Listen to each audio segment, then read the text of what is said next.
ஆச்சி அதிரசமா விடுங்க, கையில தட்டி சூடான எண்ணெயில பொரிச்சா அதிரசம் ரெடி. தமிழக சட்டப்பேரவையில் 2 திருத்த சட்ட முன்வடிவுகள் இன்று தாக்கல் செய்யப்பட உள்ளது. முன்னாள் சட்டமன்ற உறுப்பினர்களுக்கான ஓய்வூதியம் 3C 1000 35,000 உயர்த்தி வழங்கப்படுவது தொடர்பாக சட்ட முன்வடிவை தமிழக முதலமைச்சர் மு.க.ஸ்டாலின் தாக்கல் செய்ய உள்ளார். மேலும் அதேபோல் தமிழகத்தில் தனியார் பல்கலைக்கழகங்கள் நிறுவுவதற்கு உள்ள நிபந்தனைகளை தளர்த்துவது தொடர்பான சட்ட முன்வடிவை உயர்கல்வித்துறை அமைச்சர் கோவி செழியன் தாக்கல் செய்ய உள்ளார்.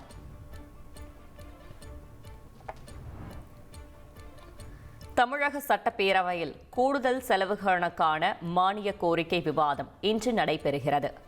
இதில் சட்டமன்ற உறுப்பினர் எழுப்பும் கேள்விகளுக்கு நிதியமைச்சர் தங்கம் தென்னரசு பதில் அளிப்பார் என தெரிவிக்கப்பட்டுள்ளது.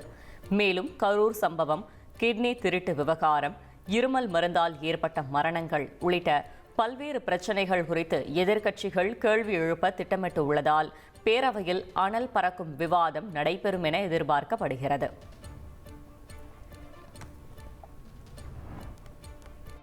தமிழ்நாட்டில் மாம்பழ ஏற்றுமதி மதிப்பு கூட்டு பொருட்கள் உற்பத்தியை மேம்படுத்த நடவடிக்கை எடுக்க கோரி பிரதமர் மோடிக்கு முதலமைச்சர் ஸ்டாலின் கடிதம் எழுதியுள்ளார். அக்கடிதத்தில் 2025ஆம் ஆண்டின் மாம்பழ பருவத்தில் விவசாயிகள் மற்றும் மாம்பழ பதப்படுத்தும் தொழிற்சாலைகள் எதிர்கொள்ளும் பிரச்சினைகளை தீர்க்க மத்திய அரசு தலையிட கோரி கடந்த ஜூன் 24ஆம் தேதி தான் எழுதியிருந்த கடிதத்தினை சுட்டிக்காட்டியுள்ளார். தமிழ்நாட்டின் மாம்பழ ஏற்றுமதி கொள்கை மாம்பழ வகைகள் அதனுடன் தொடர்புடைய பொருட்களின் ஏற்றுமதியை மேம்படுத்த மாம்பழக்கூழ் தொழில்களில் அதிகமான சார்பை குறைக்கும் நோக்கத்தையும் கொண்டுள்ளதாக குறிப்பிட்டுள்ள முதல்வர், இதை செயல்படுத்த ஏற்றுமதி தரநிலைகளுக்கு ஏற்ப செயல்முறைகளை ஒழுங்குபடுத்துதல் மற்றும் தேவையான உள்கட்டமைப்பை உருவாக்குதல் முக்கியம் எனவும் வலியுறுத்தியுள்ளார். இதற்காக மத்திய அரசின் வேளாண் மற்றும் பதப்படுத்தப்பட்ட உணவுப் பொருட்கள் ஏற்றுமதி மேம்பாட்டு ஆணையம், உள்நாட்டு கொள்கலன் கிடங்குகள், குளிரூட்டப்பட்ட துறைமுகங்கள், தரச்சோதனை ஆய்வகங்கள் உள்ளிட்ட உட்கட்டமைப்புகளை வலுப்படுத்தி தமிழ்நாட்டிற்கு தேவையான ஆதரவை தர வேண்டும் என கேட்டுக் கொண்டுள்ளார். பிரதமர் மோடி இந்த விவகாரத்தில் தலையிட்டு